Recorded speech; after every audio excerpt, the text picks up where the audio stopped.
Dulu dunia ini dikuasai oleh dua blok yang besar. Yang pertama Roma.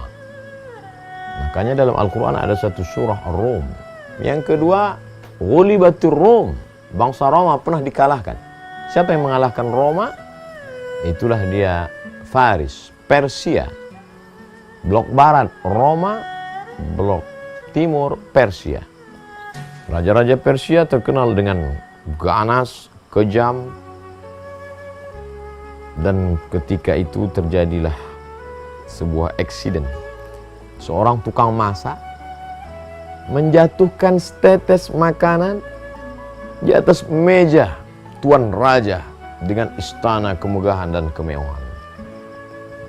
Pantang bagi raja melihat ada tetesan makanan yang jatuh. Pengawal, ini ada yang tidak benar dengan pekerjaannya. Tangkap ini tukang masak. Tangkap koki ini. Apa hukumannya tuan raja? Pancung kepalanya. Karena dia sudah membuat kekeliruan, kesalahan besar. Walaupun setetes makanan, tapi karena ditumpahkan di depan raja yang agung, yang besar, yang hebat, yang kuasa, raja di raja, Shahin Shah, maka pancung kepalanya. Apa yang terjadi pada pelayan tukang masak ini? Sebelum dia mati, maka dia ambil bejana, mangkok tempat makanan, dia isi makanan penuh, lalu dia tumpahkan dia atas meja di depan tuan raja. Raja heran, semakin bangkit emosi kemarahannya. Kenapa kamu tumpahkan makanan di dalam bejana mangkok itu ke atas meja ini? Wahai orang yang akan dipancung hukuman mati. Tuan raja, aku tidak ingin nanti tersebar berita bahwa aku mati dipancung hanya karena setetes makanan yang tumpah di atas meja tuan raja.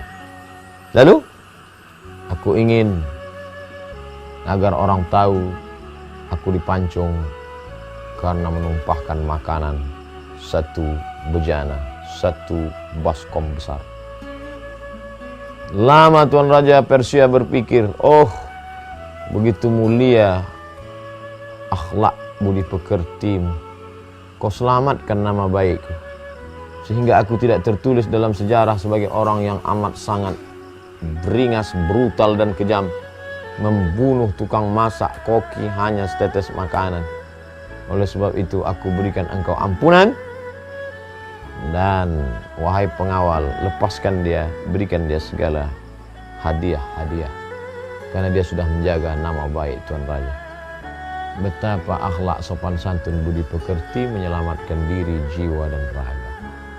Oleh sebab itu betul dalam sebuah ungkapan al-adab fauqal ilmi, tak ada gunanya ilmu S1, S2, S3, postdoktoral, profesor bila tidak berakhlak. Tapi seorang tukang masak yang tidak punya jabatan kuasa apa-apa, hanya mencincang daging-daging, sayur mayur, dihidangkan kepada tuan raja, dia sudah diselamatkan, bahkan dimuliakan, dikenang sepanjang zaman sejarah, dan bahkan dia dimuliakan di hadapan orang-orang yang hanya dianggap biasa-biasa saja. Betapa akhlak budi pekerti. Bahkan Nabi Muhammad SAW dipuji Allah dalam Al-Quran. Apa pujian Allah? A'udzubillahi minasyaitonirrajim. Wa innaka la'ala khuluqin 'azim. Engkau berada dalam akhlak budi pekerti yang agung dan mulia.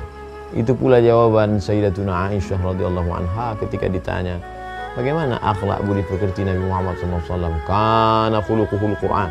Akhlaknya adalah Al-Quran. Oleh sebab itu, puncak daripada iman adalah akhlak. Puncak dari salat adalah akhlak. Bagaimana kita menghormati orang lain, bagaimana kita berlapang dada, bagaimana kita menjalin ukhuwah. Puncak daripada puasa adalah akhlak. Bagaimana berakhlak kepada Allah, senantiasa merasakan muraqabatullah, pengawasan Allah. Bagaimana merasakan lapar dan sakitnya fakir miskin. Bagaimana merasakan sakitnya orang-orang yang tidak punya ayah, anak-anak yatim. Puncak daripada haji juga adalah akhlak. Bagaimana orang merasakan sama di hadapan Allah. Tidak ada beda antara berkulit hitam dengan berkulit putih, antara orang kaya dengan rakyat jelata. semuanya sama-sama hamba Allah. Kullukum min Adam, semua kamu dari Nabi Adam, wa Adam min turab, dan Adam dari tanah akan kembali kepada tanah. Dan itulah puncak daripada penilaian Allah kepada seorang hamba. Yang akan dinilai adalah akhlak. Ketika ada orang yang ya'ti yaumil qiyamati bi salatin, menghadap Allah Subhanahu wa taala dengan salat yang banyak, salat tahajud, salat witir, salat duha, salat hajat, salat tahiyatul masjid, salat qabliyah, salat ba'diyah, salat wajib, salat sunat. Wasiyamin, dia juga membawa puasa Senin Kamis, puasa Ayyamul Bid 13, 14, 15, puasa Ashura 10, 9, 10, 11 Muharram, puasa 6 hari di bulan Syawal, apalagi puasa Ramadan, bahkan puasa Senin Kamis, bahkan puasa Nabi Daud alaihissalam. Tapi ternyata tidak melembutkan hati, tidak memperbaiki pekerti. Oleh sebab itu maka beribadah baik, tapi merenungkan substansi makna daripada ibadah adalah membentuk akhlakul karimah. Akhlak menyelamatkan seorang tukang masak daripada azab kematian. Akhlak menyelamatkan seorang pendosa daripada azab Allah. Akhlak menyelamatkan seorang calon penghuni neraka sehingga terselamatkan bahkan masuk dalam surga Allah karena akhlak yang baik dari turun rahmat Allah. Innama yataghammadani Allahu bi rahmatih. Sesungguhnya Allah meliputi aku dengan rahmat-rahmat. Mudah-mudahan kita termasuk sampai anak cucu keturunan kita orang-orang yang menjaga akhlak. Terima kasih, bermanfaat. Wassalamualaikum warahmatullahi wabarakatuh.